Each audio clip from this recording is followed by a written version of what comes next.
Hello student, welcome to my YouTube channel commerce top classes. मैं पवन धीमान। आज हम chapter 2 की बात करेंगे, क्लास 12। फर्स्ट चैप्टर मैं डिस्कस कर चुका हूँ। आज चैप्टर 2 है आपका पार्टनरशिप की बुक में। Change in profit sharing ratio among the existing partners. आज आपको रेशो के बारे में बताया जाएगा। जितने भी पार्टनर्स हैं पार्टनरशिप फर्म में, रेशो को कैसे कैलकुलेट किया जाता है, ये सब चीज़ें आपको आज सेकंड चैप्टर में बताई जाती हैं। तो चलिए स्टूडेंट्स स्टार्ट करते हैं। First question, meaning of reconstitution of partnership firm. Meaning बताना है आपको reconstitution of partnership firm. Partnership is the result of agreement, and any change is existing agreement bring to an end the existing agreement, and a new agreement come into force. It amounts to reconstitution of the firm. Students, आपको यहाँ reconstitution of partnership firm का meaning ये बताया गया है। मैंने first video में भी डिस्कस किया था कि पार्टनरशिप आप एक एग्रीमेंट के थ्रू करते हैं। वो एग्रीमेंट रिटर्न एग्रीमेंट होता है।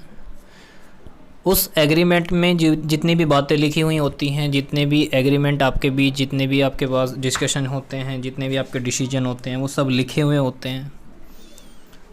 वो डिसीजन या वो रूल तब तक अप्लाई होते रहेंगे जब तक कोई न्यू एग्रीमेंट दोनों पार्टनर्स के बीच टूट नहीं जाता, या वो पार्टनर की जो पीरियड, टाइमिंग पीरियड है, वो कंप्लीट नहीं हो जाता, वो तब तक रहेंगी। ये आपको रिकंस्ट्रक्शन ऑफ पार्टनरशिप फर्म के बारे में बताया गया है। अब यहाँ आपको कुछ सर्कमटेंसेस बताए गए हैं, जैसे reconstruction of the following firm may happen in following circumstances.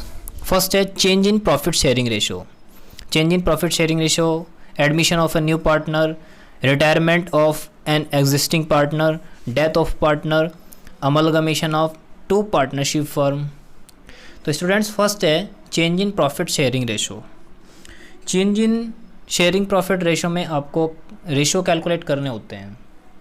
New ratio, sacrifice ratio, gaining ratio, capital ratio, ये सब चीज़ें आपको चेंजिंग शेयरिंग प्रॉफिट रेशो में कैलकुलेट करना होता है।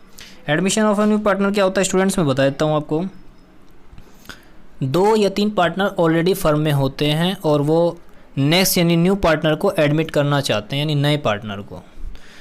तो जब भी आप ध्यान रखेंगे, न्यू पार्टनर को जब भी एडमिट किया जाएगा तो न्यू पार्टनर हमेशा अपने साथ गुडविल और कैपिटल लेके आता है। ऐसे अदर केस भी हैं जिनमें गुडविल कैश में नहीं लेके आता, तो उसके अलग अलग कंडीशन है। लेकिन दो तो ये माना जाता है कि जब न्यू पार्टनर को फर्म में एडमिशन कराया जाता है तो वो कैपिटल और गुडविल को लेके आता है। यहाँ आपका change in profit sharing ratio के बाद admission of a new partner आ जाता है। उसके बाद रिटायरमेंट आती है। 2 या 3 पार्टनर फर्म में ऑलरेडी हैं, उनमें से कोई एक रिटायरमेंट लेना चाहता है। डेथ ऑफ पार्टनर, किसी एक पार्टनर की डेथ हो जाती है तो वो भी अलग ही हो गया। अमलगमेशन क्या होता है? Amalgamation of 2 partnership firms. देखो मैं बता देता हूँ, ये बहुत अच्छा टॉपिक है। ये कितने टाइम्स एग्ज़ाम में भी आता है आपके बोर्ड में। अमलगमेशन, अमलगमेशन क्या होता है? सबसे पहले आप इसी के बारे में सुनिए। जब 2 कंपनी एक हो जाएं, मतलब ए कंपनी है, बी कंपनी है, जब ए और बी दोनों कंपनी एक हो जाएं यानी मर्ज हो जाएं तो हम उसे अमलगमेशन कहते हैं। तो यहाँ भी यही बताया गया है कि 2 पार्टनरशिप फर्म्स यानी अमलगमेशन, 2 पार्टनरशिप फर्म का एक हो जाना, अमलगमेशन ऑफ 2 पार्टनरशिप फर्म कहलाता है। अब स्टूडेंट्स हम 1 बाय 1 करके इनके बारे में मीनिंग को रीड कर लेते हैं। फर्स्ट है meaning of change in profit sharing ratio. ये क्या होता है? A change in profit sharing ratio implies purchase of share of profit by 1 or more partners from other partners or partners।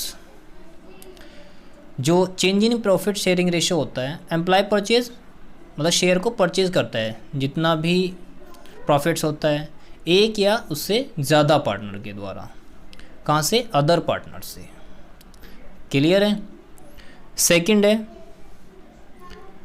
Adjustment required at the time of change in profit sharing ratio.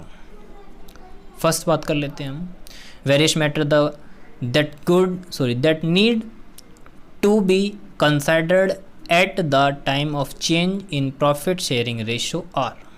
यहाँ कुछ condition बताइए, determination of sacrifice ratio and gaining ratio, accounting for goodwill, accounting treatment of reserve and accumulated profit, accounting for revaluation of assets and liabilities, और last fifth point adjustment of capitals.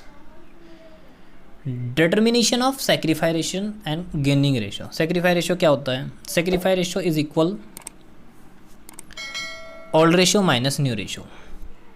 sacrifice होता है त्यागना, मतलब old partner जो हैं, जो new partner admit हो रहा है फर्म में, उसे अपना कुछ हिस्सा देंगे, वो हमारा सेक्रीफाइस कहलाएगा। किस रेशियो में देंगे, उस रेशियो को निकालने के लिए हम सेक्रीफाइस रेशियो निकालते हैं। सेक्रीफाइस रेशियो निकालने के लिए आपको old ratio minus new ratio करना होता है। गेनिंग रेशियो इसका अपोजिट होता है।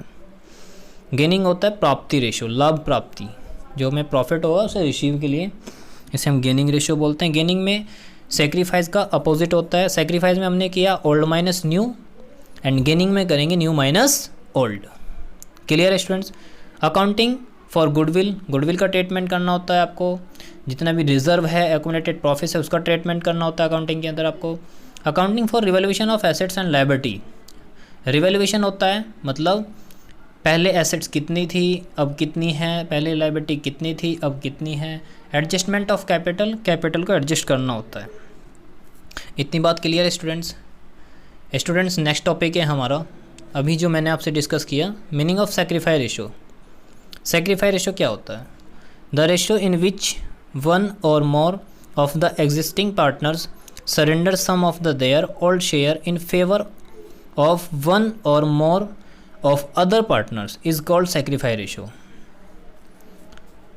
मैंने अभी आपको बताया जब न्यू पार्टनर एडमिट होता है तो वो कैपिटल और गुडविल लेके आता है, तो गुडविल और कैपिटल लेके आएगा तो वो फर्म में अपना हिस्सा चाहता है, और अपना हिस्सा वो ओल्ड पार्टनर से ही लेगा। तो ओल्ड पार्टनर अपने शेयर का कुछ पार्ट सेक्रीफाइस कर देते हैं स्टूडेंट्स, 1/4, 1/5 या हाफ।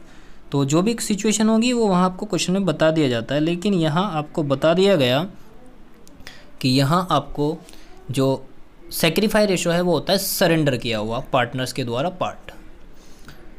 इतनी बात क्लियर है। यहाँ आपको बता दिया गया बच्चों कि सेक्रीफाइस रेशियो कैसे कैलकुलेट करते हैं। मैंने अभी आपको ऊपर डिस्कस किया था, sacrifice ratio is equals to old ratio minus new ratio, old ratio minus new ratio. Students old ratio question में ऑलरेडी गिवन होता है, न्यू रेशियो आपको कैलकुलेट करना है। कैसे कैलकुलेट करना है, जब मैं न्यूमेरिकल के लिए ऑन स्क्रीन आऊँगा, आपको न्यूमेरिकल एक्सप्लेन करूँगा 1 बाय 1, तो आपको वहाँ टोटल ऑटोमेटिकली क्लियर कर दूंगा। ओके स्टूडेंट्स नेक्स्ट चलते हैं हम, gaining ratio. Meaning of gaining ratio, the ratio in which one or more partners gain some portion of other partners share of profit is called gaining ratio. मैंने अभी बताया था आपको, जो अदर पार्टनर से जितना भी रेशियो आएगा या जितना रिसीव होगा, प्रॉफिट रिसीव होगा, वो किसी रेशो में होगा, उसे ही हम क्या बोलेंगे, उसे ही क्या बोलेंगे हम स्टूडेंट, गेनिंग रेशियो बोलेंगे, मतलब जो हमें रिसीव हो रहा है। नेक्स्ट है आपको गेनिंग रेशियो कैलकुलेट कैसे करना है। अब गेनिंग रेशियो कैलकुलेट करने के लिए मैंने अभी आपको ऊपर भी बताया था, जैसे हमने सेक्रीफाइस रेशियो कैलकुलेट किया ना, old ratio minus new ratio, तो गेनिंग रेशियो सेक्रीफाइस रेशियो का अपोजिट होता है। वहाँ हमने किया old ratio minus new ratio, यहाँ gaining ratio is equals to new ratio minus old ratio होता है। इतनी बात क्लियर है स्टूडेंट्स। नेक्स्ट चलते हैं हम, मीनिंग ऑफ गुडविल। गुडविल का मीनिंग देख लेते हैं हम। Goodwill is the value of the reputation of a firm in respect of the profit expected in future over and above the normal profit earn by other similar firms belongings to the same types of industry. Students यहाँ पे बताया गया कि goodwill को हम, जो goodwill की value होती है वो एज ए रेपुटेशन है। किसकी रेपुटेशन? फर्म की रेपुटेशन। अदर फर्म के अकॉर्डिंग हमारी फर्म की रेपो क्या है और वो किस स्टेज पर है, यही हमारी गुडविल है। आपसे एक क्वेश्चन पूछ लिया जाता है, या आप जब नेक्स्ट न्यूमेरिकल करेंगे, कैश फ्लो स्टेटमेंट आएगा, तो वहाँ एक क्वेश्चन भी आएगा आपसे, वहाँ आपसे पूछ लिया जाता है, डिस्कस कर लिया जाता है, गुडविल को आपको डिफ़ाइन करना होता है, या आपसे कितने टाइम्स एमसीक्यू में पूछ लिया जाता है गुडविल के बारे में। तो आप ध्यान रखेंगे, goodwill is a intangible assets. Goodwill हमारी इंटेंजिबल एसेट्स होती है। एसेट्स 2 टाइप होती है स्टूडेंट्स। फर्स्ट होती है टेंजिबल, सेकंड होती है इंटेंजिबल। टेंजिबल वो होती है जिन्हें हम देख सकते हैं, टच कर सकते हैं। इंटेंजिबल वो होती है जिसे हम नहीं देख सकते, ओनली फील कर सकते हैं, जैसे गुडविल, कॉपीराइट, ट्रेडमार्क, ये सब इंटेंजिबल है। और टेंजिबल मशीन, मशीन को आप देख सकते हो, टच भी कर सकते हो। फर्नीचर, बिल्डिंग देख सकते हो, टच कर सकते हो। इतनी बात क्लियर है ना? तो ये आपको बताया गुडविल। तो आपको सिर्फ और सिर्फ ये ध्यान रखना है कि goodwill is a intangible assets, और ये एक रेपो होती है मार्केट के अंदर। बिजनेस फर्म, हम अदर कंपनी से फ्यूचर में हम कितना नॉर्मल प्रॉफिट से ज़्यादा अर्न कर रहे हैं। क्लियर है student? Okay student, next topic चलते हैं हम अपना। नेक्स्ट टॉपिक है हमारा फीचर ऑफ गुडविल। फर्स्ट है इसमें it is an intangible assets. Second है it is a valuable assets. Third है it is helpful earning excess profit. Its value is liable to constant fluctuation. Fifth है it is valuation only when entire business is sold. और last है it is difficult to place an excess value of goodwill. Students, goodwill के सभी feature यही बताते हैं आपको कि आपकी मार्केट में या आपके बिजनेस की, आपकी कंपनी की मार्केट में इमेज क्या है। जितनी ज़्यादा इमेज होगी उतना ही आप अच्छे से प्रॉफिट को अर्न कर सकते हैं। जैसे देखो यहाँ पे फर्स्ट बताया it is an intangible assets. मैंने अभी आपको बताया था goodwill is a intangible assets. इसे आप देख नहीं सकते, केवल इसे आप फील कर सकते हो कि हाँ, हमारी मार्केट में हम बिजनेस की, कंपनी की कितनी अच्छी इमेज है, गुडविल है। वैल्यूएबल एसेट्स, जितनी भी एसेट्स होंगे वो वैल्यूएबल है नहीं। हेल्पफुल अर्निंग, एक्सेस प्रॉफिट, ये गुडविल का फीचर होता है। अगर अब आपकी गुडविल बहुत अच्छी है तो उसे वो आपको अर्निंग में हेल्प करेगी। एक्सेस प्रॉफिट, ज़्यादा प्रॉफिट अर्न करने के लिए। फ्लक्चुएशन होता है आपका, जो लायबल कंसेंट होता है, जो वैल्यू होगी, value only when entire business is sold. जब आपका एंटायर बिजनेस सोल्ड है या ओनली आपको सोल्ड ही करना है तो उसकी वैल्यू को देखा जाता है। अगर वैल्यू अच्छी है तो आप उसे एक अच्छे स्तर पर सेल कर सकते हैं। नेक्स्ट है it is a difficult of place of excess value of on goodwill. देखो, अगर आपकी गुडविल की वैल्यू ज़्यादा नहीं है तो वहाँ उस प्लेस पे, यानी आपको अपने बिजनेस के अंदर, आपको अपनी फर्म के अंदर डिफ़िकल्टी होगी। स्टूडेंट्स, नेक्स्ट लिखा हुआ है nature of goodwill. Nature of goodwill. Goodwill is a intangible asset since it has no physical existence and can not be seen or touched, but it is not fictitious assets because fictitious assets do not have a value, whereas goodwill has a value in case of profit making concern. It can be sold, thought a sale will be possible along with the sale of entire business. Students, मैं बता देता हूँ आपको nature of goodwill में क्या बताया। आपको मैंने कितने टाइम्स बता चुका हूँ, मैं फिर बता देता हूँ। Goodwill is a intangible assets. इसे याद रखना है आपको, ये एमसीक्यू में भी पूछ लिया जाता है, तो आपको याद होना चाहिए कि goodwill is a intangible assets. अब यहाँ ये बताया कि आप इसे फिजिकली मतलब टच नहीं कर सकते, ना देख सकते हो, यही मैंने आपको ऊपर बताया था अभी। तो आप गुडविल इज इंटेंजिबल एसेट, लेकिन यहाँ बताया but is not fictitious asset. अब फिक्टिशियस एसेट्स क्या होती हैं? देखो, वो एसेट्स जिसे आप बिजनेस को स्टार्ट करने से पहले ही जिसका बेनिफिट ले चुके हो या जिससे आपको लॉस हो रहा है। आप हमेशा इन बातों को भी ना याद रखें, तो आप सिर्फ और सिर्फ 3 बातें याद रखें, 3 वर्ड याद रखें। जो मैं बता रहा हूँ उन 3 वर्ड से ही आपको याद हो जाएगा बस। फिक्स एसेट्स में आपके 3 एसेट्स आती हैं।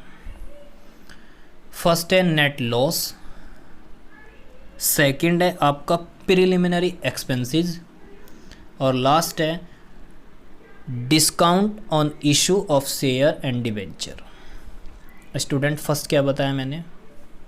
फर्स्ट है आपका नेट लॉस, सेकंड है आपका प्रिलिमिनरी एक्सपेंसेस, एंड लास्ट है discount on issue of debenture and share, या शेयर एंड डिबेंचर, जब आप शेयर और डिबेंचर को डिस्काउंट पर इशू कर देते हो। स्टूडेंट्स हम वहाँ उसके भी न्यूमेरिकल करेंगे, डिबेंचर और शेयर के भी बहुत क्लियर न्यूमेरिकल होंगे, एक एक कॉन्सेप्ट वहीं क्लियर करा दूंगा, टेंशन बिल्कुल नहीं। बहुत अच्छे न्यूमेरिकल होंगे और आपको क्लियर भी हो जाएंगे हैंड टू हैंड। नेक्स्ट है student, factor affective the value of goodwill. Favourable location of the business की क्या लोकेशन है वो फेवरेबल करती है। एफिशिएंसी ऑन मैनेजमेंट की एफिशिएंसी को बताता है वो, उससे मतलब ये फैक्टर है उसके अफेक्टिंग वाले। लॉन्गेविटी ऑफ अ बिजनेस आपका कब से चल रहा है, कितने टाइम से चल रहा है। नेचर ऑफ गुड्स का नेचर क्या है। पोजीशन ऑफ लाइसेंस आपको पोजीशन होना चाहिए।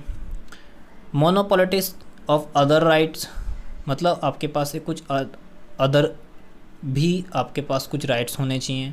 रिस्क इन्वॉल्व्ड, ये ध्यान रखें आप, जितने भी बिजनेस होते हैं उसमें रिस्क इन्वॉल्व होता ही होता है।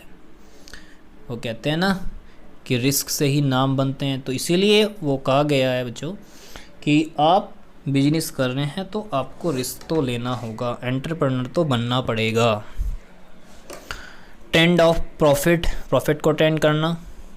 फ्यूचर कंपटीशन मतलब फ्यूचर में कंपटीशन भी होगा। कैपिटल की रिक्वायरमेंट भी होगी। नेक्स्ट पॉइंट है students, classification of goodwill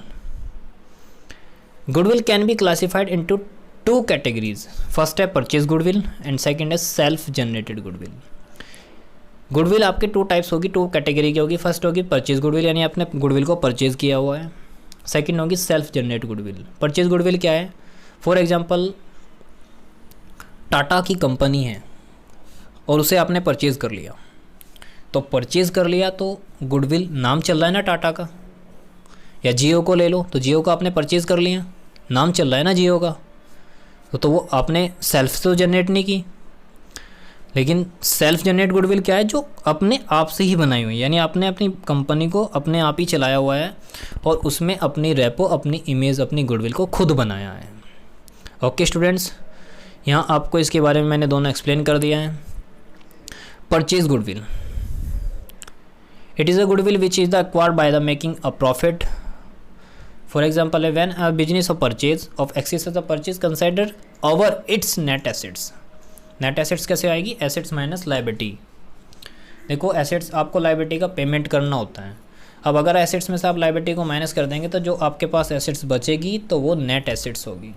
is refer to the purchase of goodwill, ये आपकी परचेज ऑफ गुडविल है।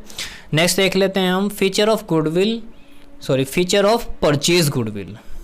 Feature of purchase goodwill, first है इसमें it arise on purchase of a business. Second है it is a show in the balance sheet as an assets. इसमें बताया गया कि परचेज ऑफ अ बिजनेस आप उसे उठा सकते हो, मतलब उसे बढ़ा सकते हो, कितना भी परचेज कर सकते हो अगर आपके पास कैपेसिटी है। और सेकंड है student it is show in the balance sheet as an assets. हम गुडविल को बैलेंस शीट के एसेट साइड में शो करते हैं। फिक्स एसेट्स की करंट एसेट्स, आप ध्यान रखेंगे कि ये फिक्स एसेट्स होती हैं। कौन सी एसेट्स होती हैं? फिक्स एसेट्स होती हैं। इतनी बात क्लियर है स्टूडेंट्स? ओके स्टूडेंट्स, नेक्स्ट चलते हैं। Second point, self generated goodwill. It is a internally generate goodwill which is arise from a number of characters के attributes which as on going business process. मैंने अभी आपको बताया कि self से की हुई जनरेट गुडविल जो आप बिजनेस को स्टार्टिंग कर रहे हैं। देखो इसी में आपको मैंने फीचर भी बता दिए हैं। Feature of self generate goodwill is the internally generate over a long period of time. जब आप बिजनेस करते हो तो आपको मतलब लॉन्ग टाइम तक, लॉन्ग पीरियड तक आपको अपने बिजनेस को चलाना होगा ताकि आपकी गुडविल अच्छी बने। सेकंड है a true cost can not be place of the type of goodwill, it is a value depend on the subjective judgement of the valuer. आप जितना भी कॉस्ट है आपकी, आप उसे एक्यूरेट कॉस्ट को नहीं दिखा सकते, आपको ये जनरेट करना होता है, मतलब ये सब्जेक्ट है कि आप मतलब इसे डिपेंड करते हैं उसकी वैल्यू पर। ये कौन करेगा? वैल्यूअर करेगा। ओके स्टूडेंट्स, नेक्स्ट है need for the valuation of goodwill. मतलब हमें नीड क्या है वैल्यूएशन ऑफ गुडविल की? देखो आपको नीड क्या है मैं बता देता हूँ। फर्स्ट है एक बिजनेसमैन को नीड क्यों होती है गुडविल की वैल्यूएशन की। फर्स्ट यहाँ आपको बताया गया the need of the value of the goodwill in partnership arise the following circumstance. First है स्टूडेंट्स इसमें when there is a change in the profit sharing ratio among the existing partner. जो मैंने अभी बताया ना आपको, change in profit sharing ratio, वहाँ से आपको प्रॉफिट रेशो निकालने होते हैं। सेकेंड है when a new partner is admit. जब एक पार्टनर एडमिट हो जाता है तो तब भी इसकी नीड होती है आपको वैल्यूएशन की गुडविल के। और थर्ड है when a partner entire is a die. जब पार्टनर रिटायर हो जाता है या मतलब डेथ हो जाती है उसकी, तो तब भी आपको उसकी नीड होती है वैल्यूएशन ऑफ गुडविल की। नेक्स्ट है when the firm is sold. जब आप फर्म को सेल कर रहे हो तो तब भी आपको रिक्वायरमेंट होगी। नेक्स्ट है when the firm of amalgamated with another firm. मैंने अभी बताया था अमलगमेशन क्या होता है, जब दो फर्म एक होती है तो तब भी आपको वैल्यूएशन ऑफ गुडविल की रिक्वायरमेंट पड़ती है। ओके स्टूडेंट्स, नेक्स्ट चलते हैं हम meaning of valuation of goodwill. Methods of valuation of goodwill. Methods क्या होते हैं स्टूडेंट्स? आप किस किस मेथड से वैल्यूएशन ऑफ गुडविल कर सकते हैं? आपके पास 3 मेथड होते हैं। फर्स्ट है एवरेज प्रॉफिट मेथड, सेकंड है super profit method and third है capitalisation method. Average profit method क्या होता है? तो एवरेज प्रॉफिट मेथड को देख लेते हैं हम। This is a very simple is widely following method of valuation of goodwill. ये स्टूडेंट सबसे इजी मेथड होता है आपका। जितने भी आपको ईयर का प्रॉफिट या लॉस गिवन हो, आप उन्हें प्लस या माइनस कर दें और अपॉन में जितने भी ईयर होंगे उससे डिवाइड कर दें तो वो आपका एवरेज आ जाता है, एवरेज प्रॉफिट आ जाता है। कैसे? मान लो आपको 2010 से 2015 तक प्रॉफिट गिवन है, तो 2010, 11, 12, 13, 14, 15 कितने ईयर हो गए स्टूडेंट? 6 ईयर हो गए। तो 6 ईयर का प्रॉफिट है। पर ईयर का जो प्रॉफिट है वो 50,000 है। तो 6 ईयर में प्रॉफिट कितना हो गया? 3 लाख। 50 इंटू 6 तो 3 लाख हो गया ना स्टूडेंट। और कितने ईयर का है? 6 लाख का। तो 3 लाख अपॉन 6 लाख, 3 लाख को डिवाइड 6 लाख नहीं 6, 3 लाख को आप डिवाइड करेंगे 6 से तो कितना है स्टूडेंट? 50,000। कितना आया? 50,000। तो ये आपका एवरेज प्रॉफिट आ गया। ओके स्टूडेंट, मतलब जितने ईयर का भी आपको प्रॉफिट गिवन है आप उतने ही ईयर से उसे डिवाइड कर देंगे तो वो आपका एवरेज प्रॉफिट आ जाएगा। वहाँ से भी आप गुडविल को कैलकुलेट कर सकते हो। गुडविल को कैलकुलेट करने के लिए वहाँ क्या होगा, जब आपने एवरेज प्रॉफिट को कैलकुलेट कर लिया तो वैल्यू ऑफ गुडविल कैसे कैलकुलेट करेंगे? Average profit into number of purchase year. Average profit वो जो मैंने अभी बताया था आपको 3 लाख अपॉन 6 50,000, तो 50,000 तो यहाँ पे आएगा आपका एवरेज प्रॉफिट में। नंबर ऑफ परचेज ईयर ये आपको क्वेश्चन में गिवन होता है, 3 ईयर हो सकता है, 2.5 हो सकता है, 4 ईयर हो सकता है, तो ये आपको वहाँ गिवन होगा ऐसे आपके एवरेज प्रॉफिट में। स्टूडेंट्स ये तो सिर्फ थ्योरी है, आपको मैं न्यूमेरिकल में बताऊंगा कि ये कैसे कैसे कैलकुलेट होती है गुडविल। ओके स्टूडेंट्स, नेक्स्ट चलते हैं super profit method. Super profit method में भी सेम यही कैलकुलेट होता है। आपको एवरेज प्रॉफिट तो कैलकुलेट करना ही होगा, लेकिन एवरेज प्रॉफिट कैलकुलेट करने के साथ साथ आपको यहाँ सुपर प्रॉफिट भी कैलकुलेट करना होता है। सुपर प्रॉफिट कैलकुलेट करने के लिए आपको एक फॉर्मूला अप्लाई करना होता है, actual average profit minus normal profit. Average profit या एवरेज नॉर्मल प्रॉफिट आप निकाल सकते हो कैसे? Capital invested into normal rate of return into 100 upon 100। तो यहाँ मैं आपको फिर दोबारा बता देता हूँ, जब आप सुपर प्रॉफिट मेथड से गुडविल को निकाल रहे होंगे तो सबसे पहले आप निकाल लेंगे एवरेज प्रॉफिट। तो एवरेज प्रॉफिट तो आपने निकाल लिया, मैंने अभी बताया एवरेज प्रॉफिट में। एवरेज प्रॉफिट के अलावा आपको नॉर्मल प्रॉफिट भी निकालना होता है। तो नॉर्मल प्रॉफिट कैसे निकालेंगे? कैपिटल इन्वेस्टेड, जो फर्म में कैपिटल इन्वेस्ट की गई है वो into normal rate of return, ये 5% भी हो सकती है, 10% भी हो सकती है, अपॉन 100। क्लियर है? अब जब आप एसपी को कैलकुलेट करेंगे तो एसपी को कैलकुलेट करने के लिए मैंने अभी आपको बताया कि एसपी इक्वल, यानी एसपी का मतलब सुपर प्रॉफिट से students, actual of average profit minus normal profit. अगर आप याद रखना चाहते हैं तो ये भी रख सकते हैं कि SP equal AP minus NP. क्या बताया मैंने अभी आपको? एसपी इक्वल है AP minus NP. Student AP का मतलब एवरेज प्रॉफिट है, एनपी का मतलब नॉर्मल प्रॉफिट है।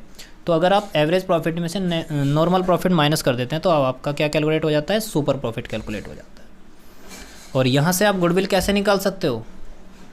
गुडविल इक्वल होगा super profit into number of purchase year. Super profit अभी आपने निकाला एपी माइनस एनपी, और नंबर ऑफ परचेज ईयर मैंने अभी आपको ऊपर भी बताया था कि ये आपको क्वेश्चन में गिवन होगा। नेक्स्ट हम चलते हैं कैपिटलाइजेशन मेथड।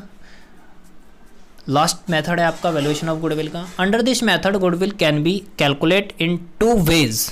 इसके 2 वे होते हैं आपके। मैं बता देता हूँ कौन कौन से 2 वे हैं आपके। मैं बता देता हूँ आपको कौन कौन से वे हैं। फर्स्ट है आपका